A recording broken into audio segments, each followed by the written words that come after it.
But if you are driving around Charlotte, it does not take long to roll by construction crews, also those orange cones. But some of this work is causing some safety concerns for neighbors. Yeah, a WCNC Charlotte viewer reached out to us for help, saying she has had several close calls because construction vehicles are blocking oncoming traffic.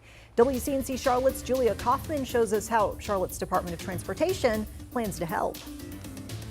This construction project will eventually be 10 townhomes. It's quiet right now, but where I'm standing is typically filled with trucks and workers. Many neighbors say making this intersection dangerous. Parking on Carolyn Drive. Amy Campbell is a longtime Charlotte resident, watching the city grow and change firsthand. I'm just along for the ride as a neighbor. That growth now spreading to her neighborhood on Carolyn Drive in the Commonwealth area. With it, safety concerns due to street parking. I've got to turn left. Well, the oncoming traffic doesn't know that I'm there because the trucks are blocking the intersection.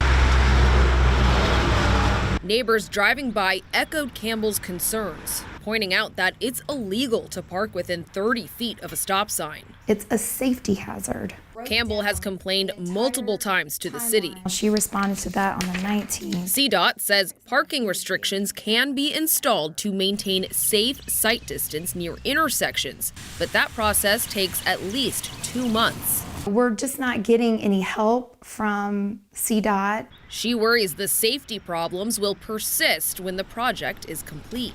With this parking issue and the developer not creating enough parking for its residents, it is going to encroach on our quality of life. Following WCNC Charlotte's request for more information, CDOT says it's now been cleared to install no parking signs on Carolyn Drive in the next week, so neighbors won't have to wait. Julia Kauffman, WCNC Charlotte.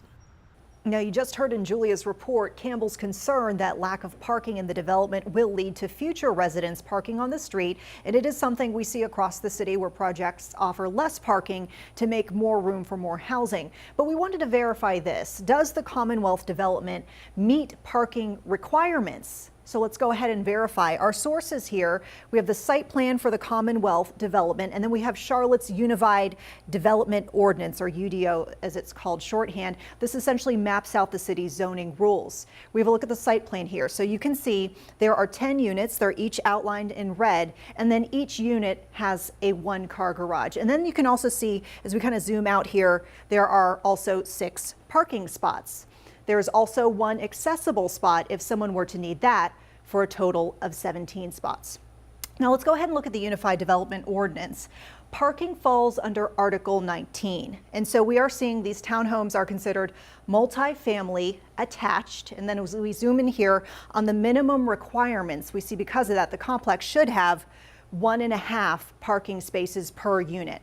Doing the math here, 10 units times 1.5 is 15. Because this complex has 17 spots, we can then verify that yes, the Commonwealth development does meet parking requirements.